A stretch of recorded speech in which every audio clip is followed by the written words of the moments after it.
This last Tuesday in the Chronicles of Fort Scott, a bus filled with veterans and their high school-aged guardians took out from the high school at 1:15 in the morning. And they had a police escort all the way up to the airport in Kansas City. They flew to Washington, D.C., and they got to spend 4 days taking in the sights and the monuments there, memorials dedicated to the veterans who actually went to look at them. And appropriately, that was called the Honor Flight. And many of you in this room were involved in that. And on behalf of the veteran that my family is connected to today that got to go, I want to say thank you. Thank you. Adults that went, thank you for your organization. Thank you for your efforts to honor local people who served our country. Guardians, high school kids mostly, I think. Thank you. Thank you for walking beside a veteran this week and sharing that trip with them. It meant the world to them. And finally, veterans, thank you once again for your service. Thank you so much for what you've done. You might hear that a lot. I hope you do. But it's no less significant the 100th time, right? We should always be thankful. Thank you for putting your life on the line so that freedom can continue to ring in our land. And so the Honor Flight was the most fitting tribute, and we hope that veterans, you feel honored right now. We hope that you know that what you've done is not forgotten. It's not forgotten. Now, yes, that's great.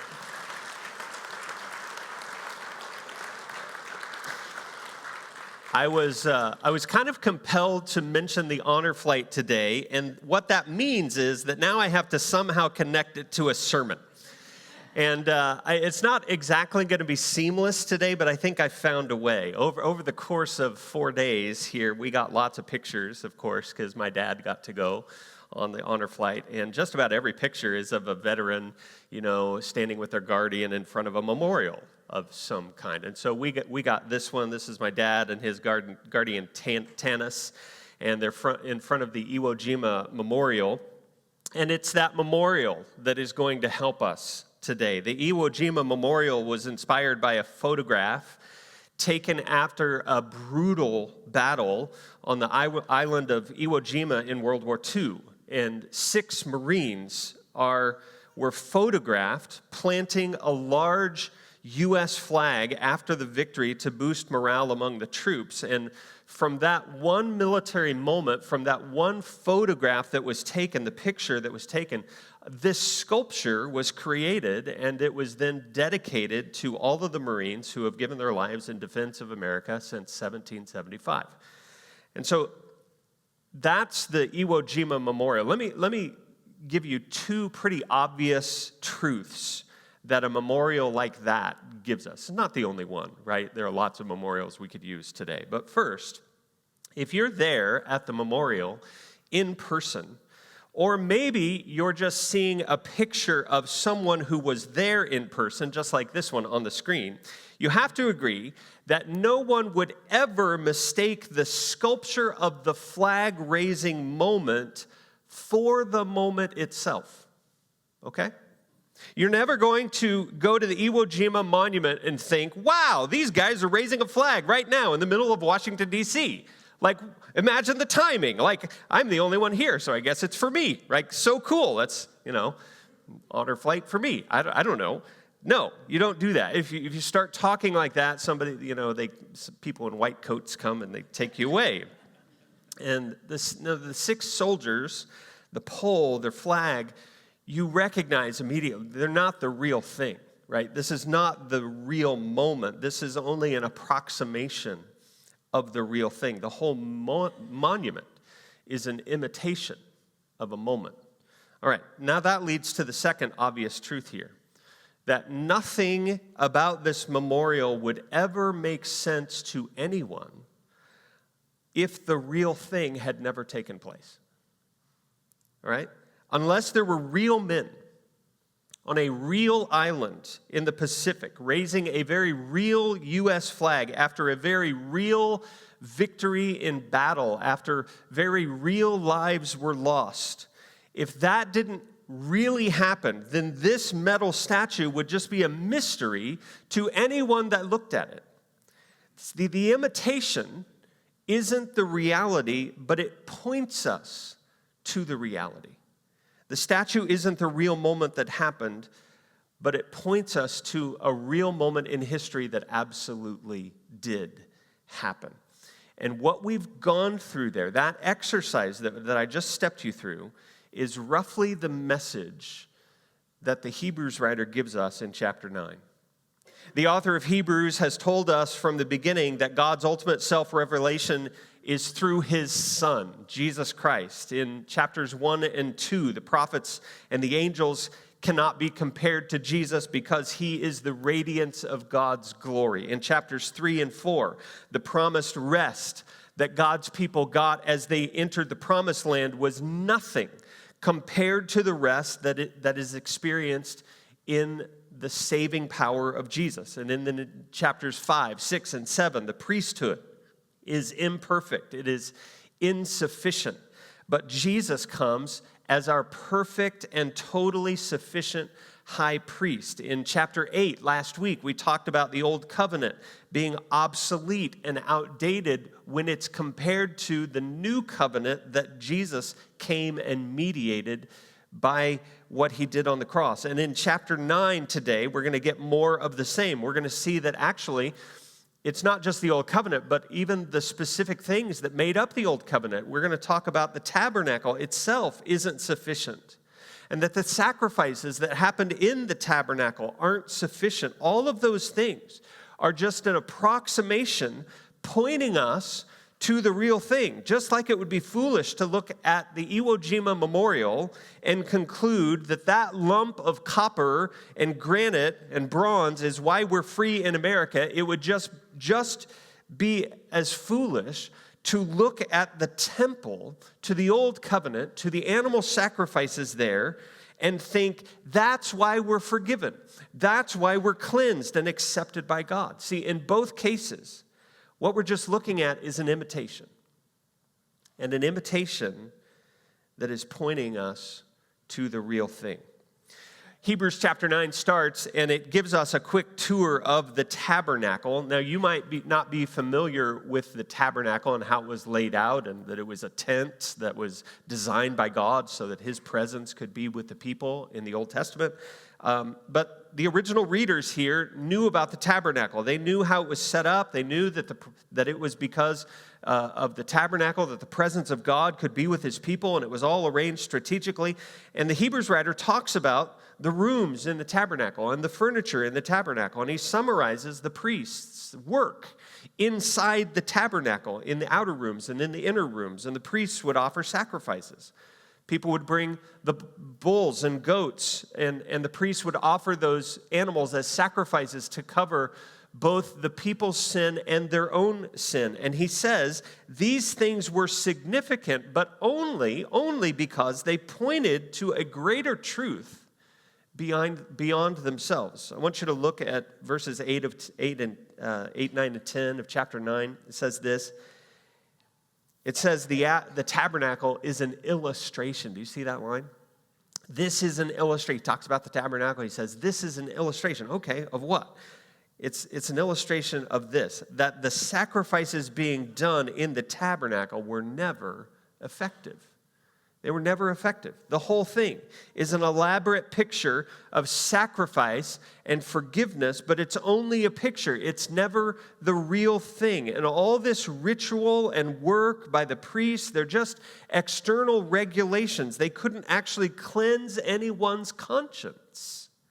Hebrews 10, a little later, will make it perfectly clear. Verses 1 to 4 of 10 says, the law is only a shadow of the good things that are coming, not the realities themselves. For this reason, it can never, by the same sacrifices repeated endlessly year after year, make perfect those who draw near to worship. Otherwise, would they have not stopped being offered? That's a great point. If the sacrifices actually did something, you wouldn't need to keep doing them. He says otherwise, for the worshipers would have been cleansed once and for all and would no longer have felt guilty for their sins. But those sacrifices are an annual reminder of sins. It is impossible for the blood of bulls and goats to take away sins. And the Hebrews writer, what he's doing in chapter 9, some of chapter 10, is he's calling out the futility of the old covenant. In the old covenant, year after year, the priest does the same religious duty, knowing the whole time that the work that he's doing is ultimately meaningless. Like the system is supposed to cleanse a person from their sins, but in the end, all it really does is remind a person that they're a sinner. Sacrifices never fixed the problem. They could never remove guilt. They couldn't cleanse a person once and for all. They just reminded a person that they were a sinner. And so, what if we want to win freedom in our country? Well, we don't start by putting up a statue. We don't just put up a statue and say, now we're free. That's crazy. If we did that, all it would do when we looked at that statue is to remind us of the freedom that we don't yet have. And that's the sacrificial system.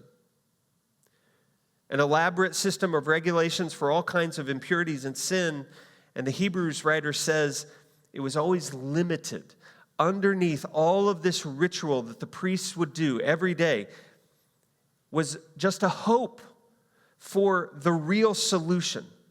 The blood of bulls and goats can never actually take away sins. Their blood only anticipates the blood of a perfect sacrifice to come. Many of you have tried to read the Bible through, like straight through. Anybody ever tried that? Start in Genesis, right? And Genesis is fine. You make it through Genesis. Lots of good stories. Even Exodus, you're okay. You're reading every day. But then you just stop, right? And you know exactly where you stopped. If you've ever tried this, you died in Leviticus.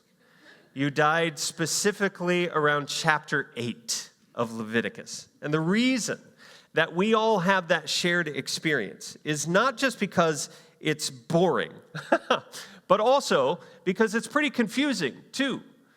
Because all you read about in Leviticus is cleansing and washing.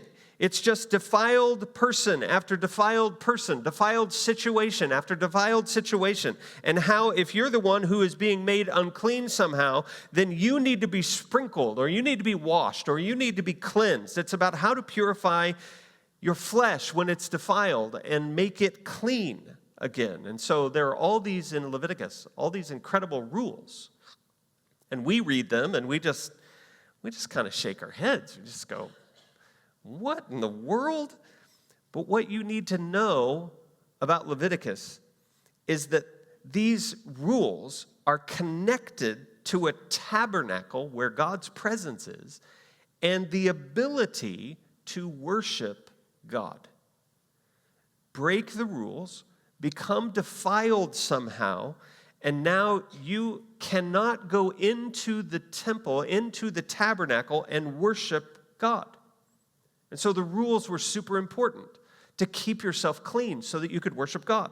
And these rules were mainly physical rules. Don't touch anything dead. That was one. Do that and you're defiled and you can't worship. And you have to go and be cleansed, and you have to go and be purified first before you can go and worship again. Another rule is if you have any infectious skin disease, boils or sores or rashes, boom, defiled. We would kind of agree with that one, right? If you had contact with mildew, interesting, defiled. Leave your clothes in the washer too long, defiled. If the sun doesn't get to the north side of your house, mold and mildew will grow there, defiled. You have to have a priest come, undefile you, cleanse you. If you were bleeding, defiled. If your nose is running, defiled. If you had bad shrimp and everything is running right through you, defiled. Actually, if you ate the shrimp in the first place, defiled. Okay? And all of these crazy things are about ceremonial cleanliness. You had to be utterly clean. No dirt, no discharge, no infection, or you could not go in and worship God. And so it was super important. And we have a lot of questions about it, but maybe it will make sense if I put it in a little different terms, okay? So would you let me do that today? Let's say you're walking along in the fort. Maybe, let's say you're headed to church, and you're just walking. You're walking along the sidewalk, and you're headed to church, and let's say that someone else has walked this sidewalk before you, and obviously they had their dog with them because their dog left his evidence on the sidewalk. And the owner of the dog didn't pick the evidence up. It just left it right there in the middle of the sidewalk. And the dog was a Great Dane, so there's a lot of evidence. And you're walking along, and somehow you do not see this. And you step right in it. And actually, because there's so much of it, you slip and you fall right on it. And so now it's not only on your shoe, it's also up and down your pants, probably on your hand. Here's a question for you. Do you go on to church? Can you imagine somebody coming in with that all over them? Hey, great to see you. Did you know you have, what's that on your, no. Why did you feel like you could come here? This is a problem. This is a big problem. Look, I love that you're in church, but you really don't need church right now. You need a shower right now. So you need to go home, you need a garden hose, and then a shower, and then lots and lots of sanitizer, followed by copious amounts of body spray. That's what you need. Now, put cleanliness in those terms, okay? And everybody gets it. Oh, we would never walk into church or somebody somewhere significant with that all over us, right? And if you're talking with somebody maybe who just smells horrible, like they've spent the week rolling through the garbage dump, like you might be polite about it just for a minute or two, but everything in you while you're being polite just wants to run away as fast as possible. Why? That's what uncleanliness does to us. And so now think, if that kind of uncleanliness and impurity and defilement does that to us, what about God? How does God see our uncleanness? How does God see our defilement? How does God see our discharges, our sin? Here's the answer. He's repulsed by it. Just like you and I are repulsed by any physical filth or foulness we might be subjected to. And if God is repulsed by our filth, then it means that we are guilty. It means that we are unfit now for the presence of God. And something has to be done to fix that. Something has to be done for us to be cleansed. And what is it? Look at our text. Focus on 11 and 12 of chapter 9. It's the text that Kristen read. The solution is here. Who is the solution? It's Christ. It's Jesus. Jesus appears as our high priest and went not into an earthly tent that was, by the way, that's the tabernacle, the imitation of the real thing, right? He didn't go into the imitation. No. He went to the real tent that the tabernacle on earth pointed to. He went to the holy place, not on earth, but in heaven. And what in heaven, when he went into that tabernacle, into the holiest of holy places, into the presence of God, that's where he went. What did he do? He secured for us there an eternal redemption, not by the blood of goats and calves, but by his own blood. If you've been with us a few times now, the Hebrews writer has looked back at the role of the high priest specifically in the Old Covenant, in Judaism, and here it is again. And what he mentions is a little phrase. He says, goats and calves.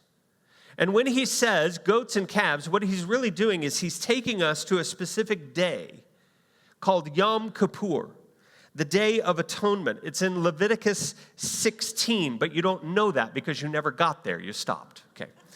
But according to chapter 16, every year the same thing happened. The high priest would stand before God, and he was the only one who could stand before God. He was the only one permitted to go into the most holy place, the innermost part of the tabernacle, and make atonement. That just means at one meant, so that we're at one with God. That's what atonement means. And he would go in, and he was the only one to be able to make atonement for the sins of the people and of himself with a blood sacrifice. And so, to prepare for this day, 1 week before this day came, every year the high priest would go into seclusion. He couldn't touch anyone who had touched anything wrong. He couldn't touch anyone that maybe had a rash or maybe had bad breath or something like that or had a cold. And so what he would do is he would actually hide from everyone so that he didn't accidentally get defiled at just the wrong time. And there in seclusion, he prayed and he fasted and he purified his heart. And then the night before the big day, he stayed up all night to pray, and the people outside of the tabernacle would pray for him, and somewhere in these last hours, he would wash himself 3 times. He would take 3 baths, and after that, he dressed in the cleanest, whitest linen, the most beautiful, the most costly, impeccable garments that you could imagine, to go into the Holy of Holies. And so when he finally goes in, he's prayed up and he's prayed for and he's fasted and he's purified and he's dressed absolutely beautifully and absolutely perfectly, and only in this way, totally clean, can he go in and make atonement for the sins of himself and the sins of the people. And that's what happened on this day, Yom Kippur, every year. Every year it happened until Jesus came. I want to show you what I found this week that's tightly connected with all this. It's in Zechariah chapter 3. And anybody make it to Zechariah? That's a ways, after Leviticus even. And it's not really at the top of the reading list, right? But Zechariah is a prophet that gets lost in the back of the Old Testament. But in chapter 3, he has a vision. And he is shocked by this vision, because the vision is of the high priest at the time, a priest named Joshua. And the text says that he showed me, meaning God, he showed me Joshua, the high priest, standing before the Lord. Okay, quiz time. Let's see if you're paying attention. He's the high priest, right? And he's standing before the Lord. Now, what does that mean? Well, the only time that a high priest could stand before God was on the special day of Yom Kippur. And so this, in Zechariah chapter 3, is the Day of Atonement. And this is the high priest standing before God. But what is shocking is the way he is standing before God. Zechariah is dumbfounded at it. He sees that Joshua, the high priest, is not in his perfectly tailored clothes. He's not even cleansed. He's not even washed. In fact, it is the opposite. It's like he didn't take his preparatory week at all. Look at it. Verse 3. What does it say? He's clothed in filthy garments. Now, you should know that the word filthy here is used by Puritan translators so that no good church people in hats and ties get shocked from hearing what the word really means and leave church. What does it really mean? Go back to the sidewalk and the Great Dane. That's what it means. That's what Joshua is covered with. That's what the high priest is wearing in front of God. And he's wearing the sewer in front of God himself, and it is as nasty and as offensive to God as it would be to you or me. And Zechariah sees this in his vision, and he is appalled, and he's panicked. How in the world could this happen? How in the world can the high priest of all people let this happen? How would God himself let this happen. What about all the cleansing steps? Like, did we just casually skip those? This is unconscionable. It's a vision. Remember that. So God is doing something for Zechariah here. What's he doing? He's giving him a picture of what we really look like in his eyes. No matter how much we try to wash and cleanse and purify and atone for our past, for our mistakes, no matter how perfect we make our clothes, we still look in the eyes of God as though we're covered in filth. And Zechariah looks at this and he understands what's going on and he's sure of what this will bring. Like, surely fire will come out. Joshua, the filthy priest, is surely going to be struck down and consumed. Like, God has shown his wrath in that way before. And so Zechariah is bracing for it here. You can just see it, but it doesn't come. In the vision, Zechariah is equally dumbfounded to hear the voice of God say this: take off his filthy clothes. And God turns the action of that into a promise. Just like this, he says, Zechariah, just like I'm taking the filthy clothes off of the high priest, I will take your sin off of you, and I will clothe you in the finest of clothes. And God tells Zechariah how he will do this. He says, I will bring my servant, the branch, and the sin of the land will be removed in a single day. God's prophecy to Zechariah is all about the sacrificial system. And it's the same thing that Hebrews chapter 9 is telling us. Every year the high priest has to go in, and it doesn't work. Why? Because he's filthy himself all the time. You have to go to the temple because you're sinful, and you have to sacrifice over and over. You have to sacrifice to cover your sin. The elephant in the room is that the blood and bulls and goats and calves isn't enough. It will never be enough. And so in the future, somewhere in the future, there's going to be a servant, the branch, whoever that is. And this servant, the branch, is going to come and make us clean. Once and for all, clean. Whew. Emphasis. And he'll dress us in the finest clothes, and he'll make us presentable to God. And he will do all of this in a single day. You can guess the end because you know the rest of the story. Centuries later, after Zechariah's vision, another high priest named Joshua came. His name was Jesus. Joshua and Jesus are the exact same word. And Jesus came, and the night before he died, he spent the whole day praying, the whole night praying. In the Garden of Gethsemane, he prayed and prayed and prayed. Why? Because the next day, he would stand as high priest. He would stand before God, and he would represent us. And Jesus set himself apart for us. His friends took off on him. Nobody supported him. Nobody prayed for him. They all betrayed him. He wasn't clothed in the fine vestments. He was stripped naked. He wasn't washed or bathed, except if you count the spit of the soldiers. He was covered in our filth on the cross. He was made unclean. He was crucified outside the gate. Jesus was so repulsive to God that God turned his back on him. And why did all of this take place? It took place in a single day, I'll remind you. It's because Jesus was being treated the way we should be treated. He took our uncleanness, our repulsiveness on himself. He got our filth so that now we get his righteousness.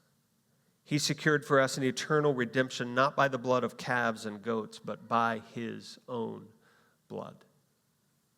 In the tabernacle and in the temple, if you look very closely as you go through Hebrews and all the furniture inside, even if you make it through Leviticus and you study there, in all of the tabernacle, you'll never find a chair.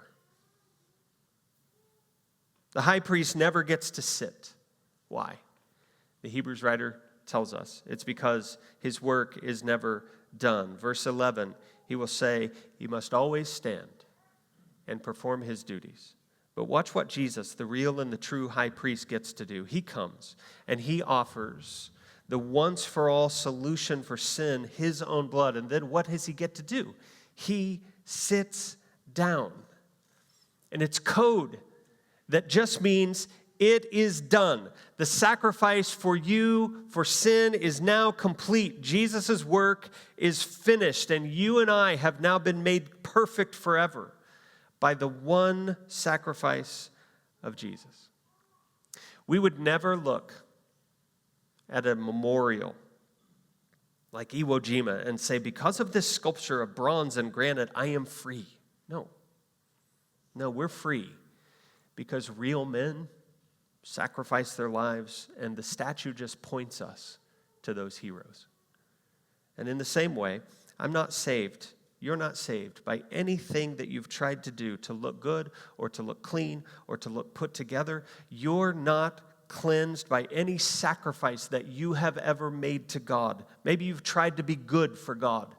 That's great, but you're not saved by it.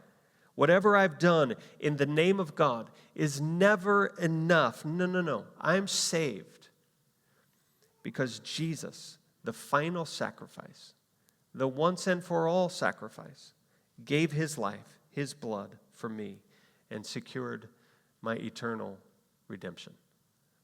And so now, any good that I do manage, it just points me to him. God, Jesus is better today.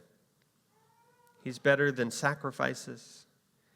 He's better than trying harder. Jesus is better than our strategies. He's better than our own efforts. He's better than rules. He's better than busyness. He's better than being religious. God, we come seeking access to you, the living and the healing God. And remind us again today that the only way is through Jesus. He's the only way that we're cleansed. He's the only way that we can worship. And it's in the name of our better, great high priest who secured for us an eternal redemption. It's in the name of Jesus, the branch, that we pray. And everybody said, amen. Would you stand?